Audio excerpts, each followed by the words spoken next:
become drowsy and eventually fall asleep. This is why the beginner in meditation should not meditate too much in the lying posture. He should meditate much more in the sitting and walking postures of the body. But as it grows late and becomes time to sleep, he should meditate in the lying posture, noting the rising and falling movements of the abdomen. He will then naturally, automatically fall asleep. The time he is asleep is the resting time for the yogi. But for the really serious yogi, he should limit his sleeping time to about 4 hours. This is the midnight time permitted by the Buddha. 4 hours sleep is quite enough. If the beginner in meditation thinks that 4 hours sleep is not enough for health, he may extend it to 5 or 6 hours. 6 hours sleep is clearly enough for health. When the yogi awakens, he should at once resume noting. The yogi who is really bent on attaining Magga and Phala Jnana should rest from meditational effort only when he is asleep. At other times, in his waking moments, he should be noting continually and without rest. That is why, as soon as he awakens, he should note the wakening state of his mind as awakening, awakening. If he cannot yet make himself aware of this, he should begin noting the rising and falling of the abdomen. If he intends to get up from bed, he should note as intending to get up, intending to get up. He should then go on to note the changing movements he makes as he arranges his arms and legs. When he raises his head and rises, note as rising, rising. If he makes any changing movements as he arranges his arms and legs, all of these movements should also be noted. If there are no changes, but only a sitting quietly, he should revert to noting the rising and falling movements of the abdomen. One should also note when one washes one's face and when one takes a bath. As the movements involved in these acts are rather quick, as many of them should be noted as possible. There are then acts of dressing, of tidying up the bed, of opening and closing the door. All these should also be noted as closely as possible. When the yogi has his meal and looks at the meal table, he should note as looking, seeing, looking, seeing.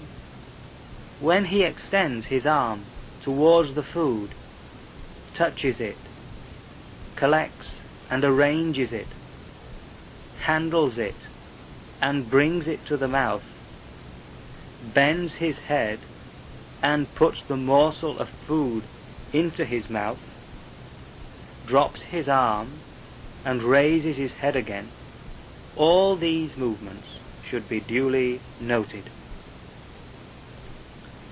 The following instructions are a way of noting in accordance with the Burmese way of taking a meal. Those who use fork or spoon or chopsticks should note the movements in an appropriate manner. When he chews the food, he should note as chewing, chewing. When he comes to know the taste of the food, he should note as knowing, knowing. As he relishes the food and swallows it, as the food goes down his throat, he should note all these happenings. This is how the yogi should note as he takes one morsel after another of his food. As he takes his soup, all the movements involved, such as extending of the arm, handling of the spoon, and scooping with it, and so on, all these should be noted. To note thus at mealtime is rather difficult, as there are so many things to observe and note. The beginning yogi is likely to miss several things which he should note, but he should resolve to note all. He cannot, of course, help it if he overlooks and misses some, but as his samadhi concentration becomes strong, he will be able to note closely all these happenings. Well, I have mentioned so many things for the yogi to note, but to summarize, there are only a few things to note. When walking fast, note as right step, left step, and as raising, dropping when walking slowly.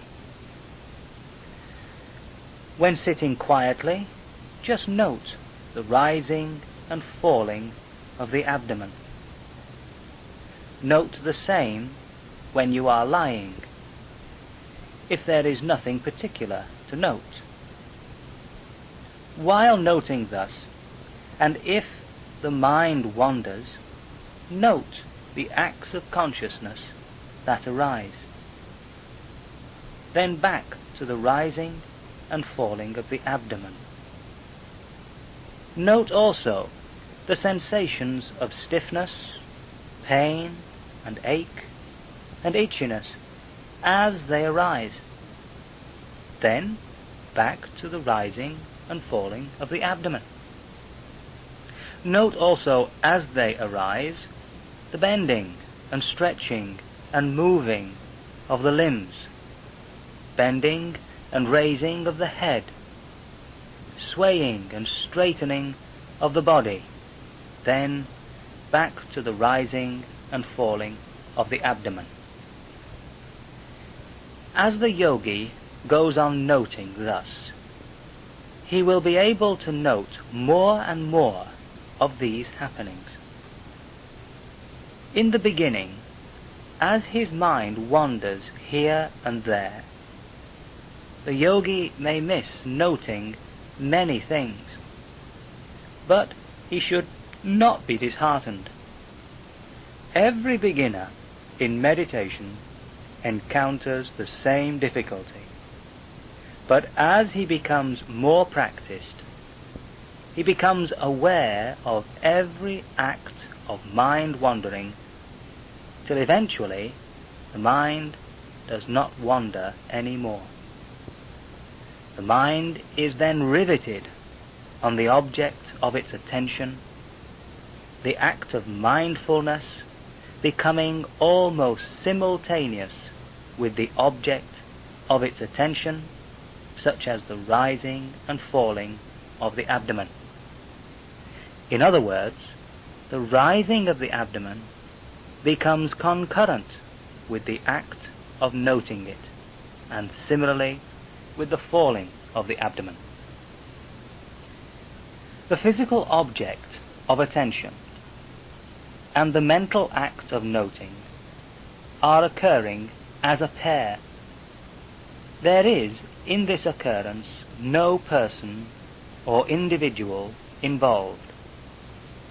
Only this physical object of attention and the mental act of noting occurring as a pair. The yogi will, in time, actually and personally experience these occurrences. While noting the rising and falling of the abdomen, he will come to distinguish the rising of the abdomen as physical phenomenon, and the mental act of noting of it as psychical phenomenon. Similarly with the falling of the abdomen. Thus the yogi will distinctly come to realize the simultaneous occurrence in pair of these psychophysical phenomena. Thus, with every act of noting, the yogi will come to know for himself clearly that there are only this material quality, which is the object of awareness or attention, and the mental quality that makes a note of it. This discriminating knowledge is called Nama Rupa Paricheda Jnana, the beginning of the Vipassana Jnana. It is important to gain this knowledge correctly. This will be succeeded as the yogi goes on by the knowledge that distinguishes between the cause and its effect, which knowledge is called Pachaya Parigaha Jnana. As the yogi goes on noting, he will see for himself that what arises passes away after a short while. Ordinary people assume that both the material and mental phenomena go on lasting throughout life, that is, from youth to adulthood. In fact, this is not so. There is no phenomenon that lasts forever. All phenomena arise and pass away so rapidly that they do not last even for the twinkling of an eye. The yogi will come to know this for himself as he goes on noting. He will then become convinced of the impermanency of all such phenomena. Such conviction is called Anicca-nupassana Jnana. This knowledge will be succeeded by Dukkha-nupassana Jnana, which realizes all this impermanency as suffering. The yogi is also likely to encounter all kinds of hardship in his body, which is just an aggregate of sufferings. This is also Dukkha-nupassana Jnana. Next, the yogi will become convinced that all these psycho-physical phenomena are occurring of their own accord, following nobody's will and subject to nobody's control. They constitute no individual or ego entity. This realization is Anatta-nupassana Jnana.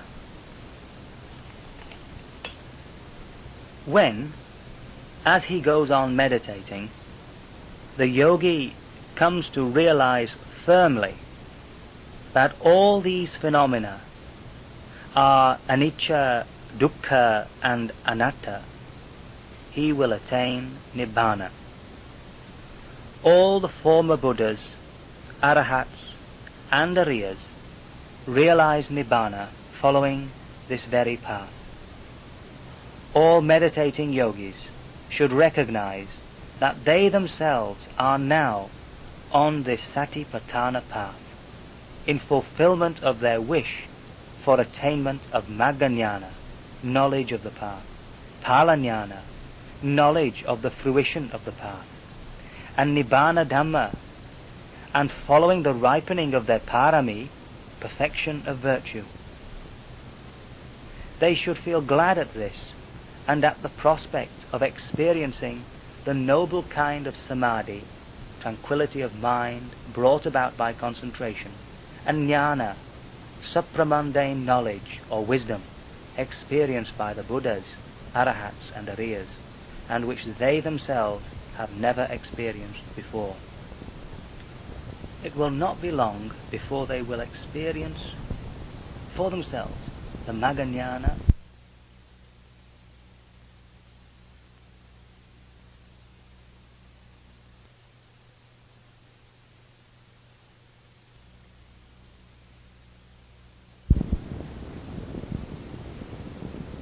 This is a Dharma talk given by the Venerable Sayadaw U Pandita Vivamsa at the Mahasi Sasanayetta in Rangoon, Burma. Its title is Guidance for Yogis at Interviews. Despite instructions given on how to meditate, there are yogis who are unable to practice properly and to report back on their experiences at interviews with the teacher. Some can practice well, but cannot describe properly how they have meditated and what they have experienced. This talk is intended to help such yogis report back properly on how they have meditated, on what they have observed and experienced in the course of their meditation practice.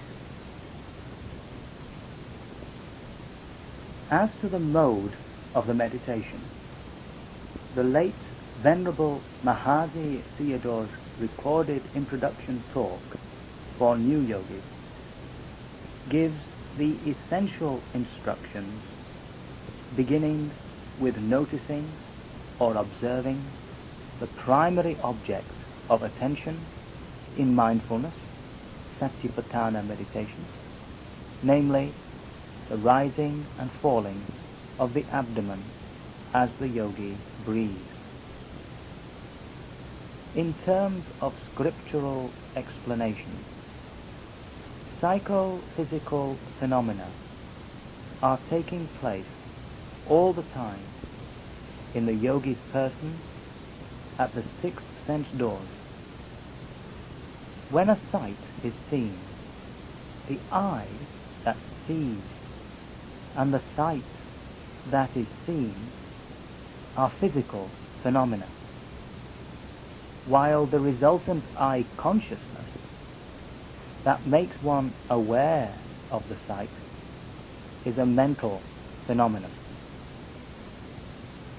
Similarly, with the experience of sound, smell, touch, and thought, and of movements of the body, such as bending and stretching of the arms, turning or inclining of the body, and the taking of steps in walking.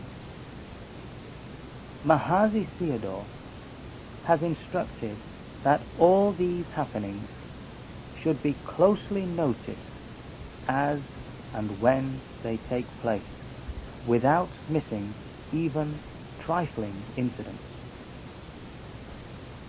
Although Mahasi Sayadaw's instructions are given in very clear and simple language, yogis still encounter some difficulties when they come to follow them in actual practice. To help yogis overcome such difficulties, meditation teachers at this center have had to explain and demonstrate to beginners how to notice or observe the primary object of attention, the rise and fall of the abdomen. How to notice when other secondary objects of attention, like thoughts and reflections, appear, feelings or sensations arise, or when external stimuli, such as sights and sounds, impinge on the mind, or when other acts of behavior take place. These explanations have had to be made repeatedly and as simply as possible for these beginners. Even then, some beginners do not quite understand them, and cannot put them into practice properly. To obviate such difficulties, the meditation teachers have had to devise maxims or aphorisms which are easier to remember.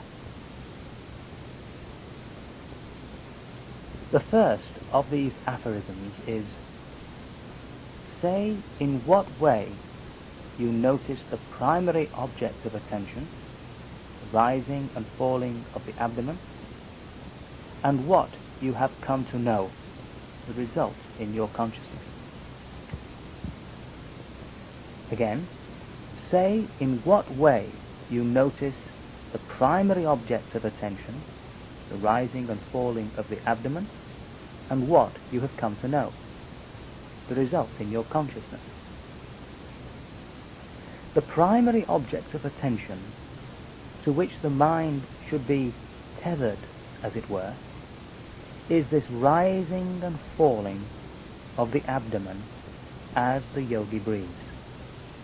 This is the primary object of meditative attention, in the sense that in the absence of any other marked or pronounced object of attention, the yogi should be watching or observing it.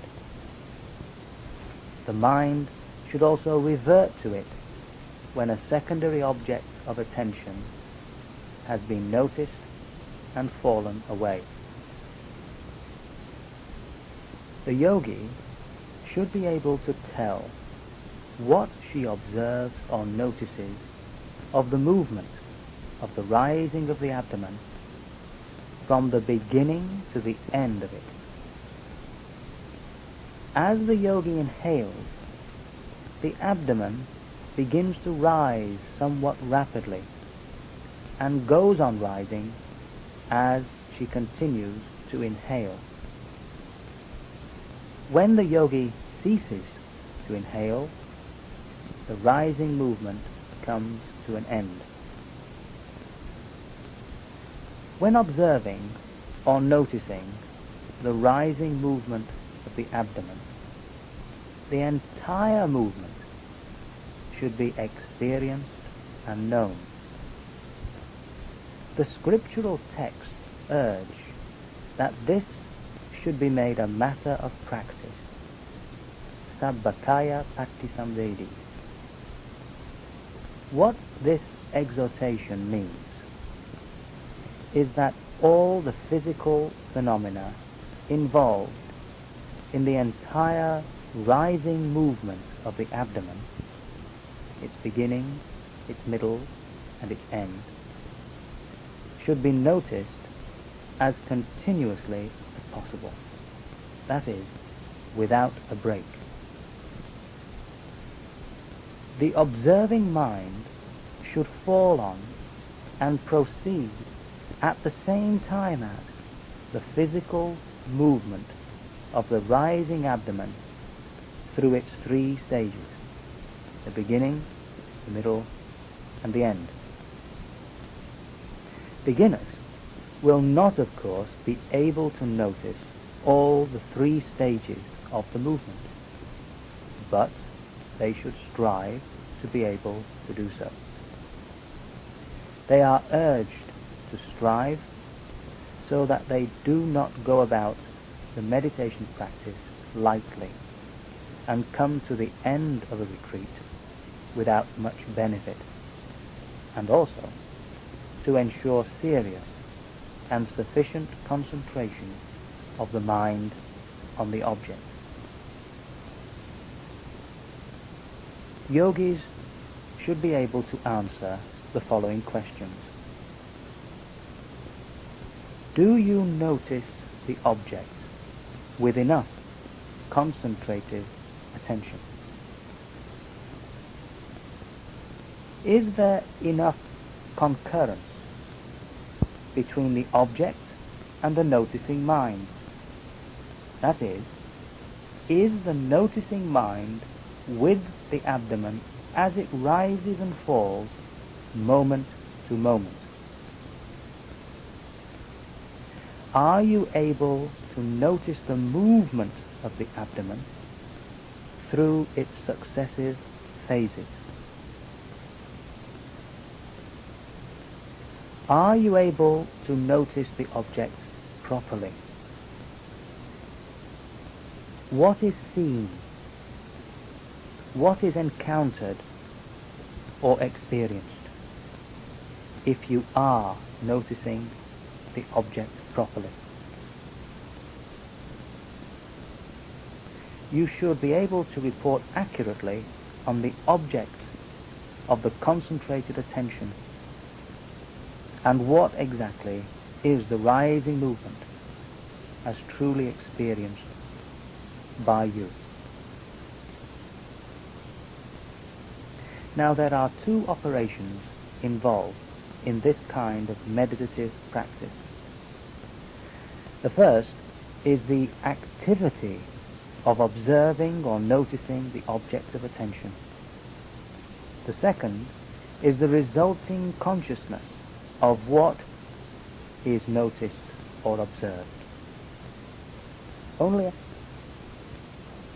here, with regard to the primary object of attention, the yogi must be able to say if his awareness, resulting consciousness, arises together with, is concurrent with the object of meditative attention, the rising of the abdomen, and its progressive movement.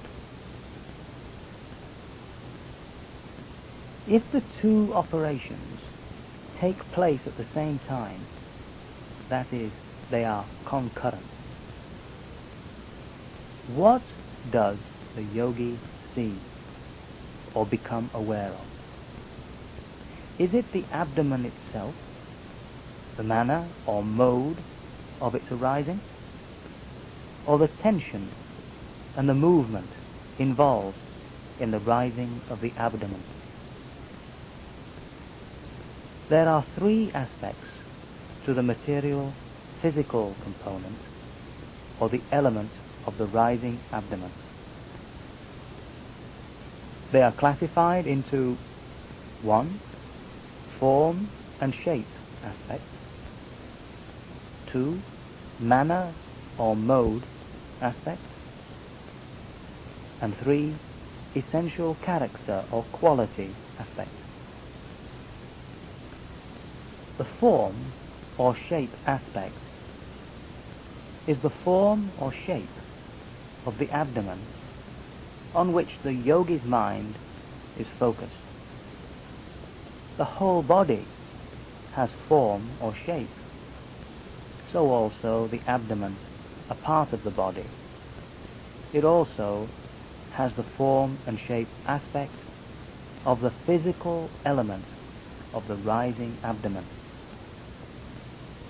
The mind experiences this as an image. The manner or mode aspect. This is the condition or state of the abdomen at any particular moment. Thus, is the abdomen in a flat, inflated, or deflated state? In Pali scriptural terminology, this condition or state is called akara. Another example of akara is the palm closed into a fist, or is it just an open palm? Still another example is the body in a sitting, standing, walking, or lying posture. If yogis intently observe the abdomen in meditation, they will see, become aware of, either the form and the shape, or the mode and the manner aspect, before they see the essential character or quality aspect. But seeing the form and mode aspects is not Vipassana insight.